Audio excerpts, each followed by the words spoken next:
Regardez, on t'a suivi dans Top Chef. Déjà bravo pour ta participation. Est-ce que tu peux nous parler un peu de cette aventure en quelques mots rapidement? Qu'est-ce que ça a représenté pour toi?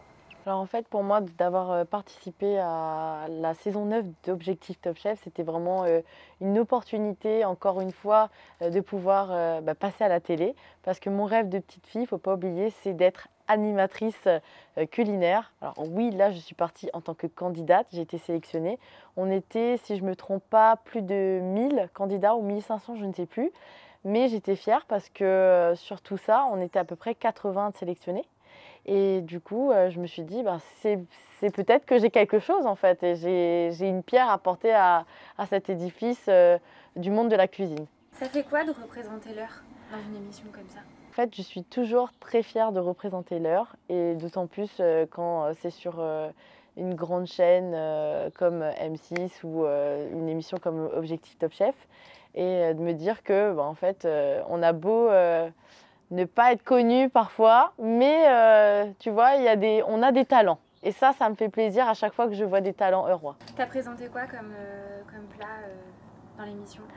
Alors, il y a eu 2 plats que j'ai présentés dans l'émission. Il y a eu le premier plat qui était pour me présenter moi parce que j'ai reçu les chefs, donc Juan Arbelaez et Johan Comte qui sont venus donc chez moi à Guichainville pour découvrir mon univers, ma cuisine un peu fusion. Donc je l'ai appelé le salik cocotier.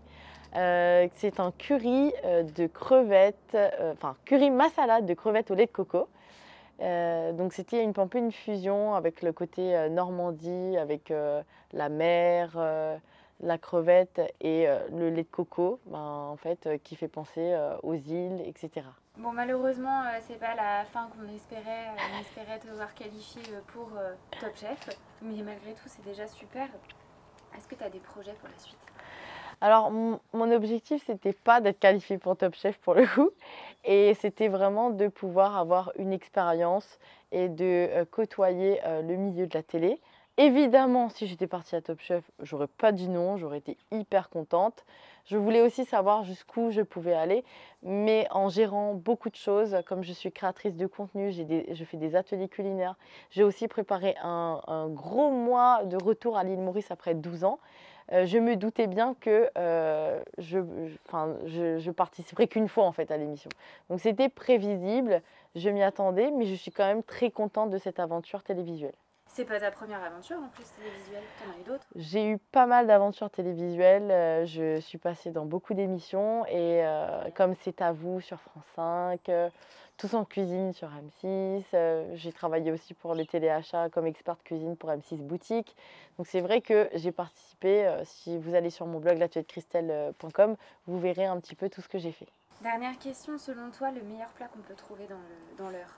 Alors si je devais sélectionner un plat, que j'aime bien, manger, dans l'Eure ou en Normandie, ce sont les riz de veau aux morilles avec une sauce à la crème et parfois au pommeau ou au calva. Je trouve ça super. Ouais, c'est bien normand ça. Ouais,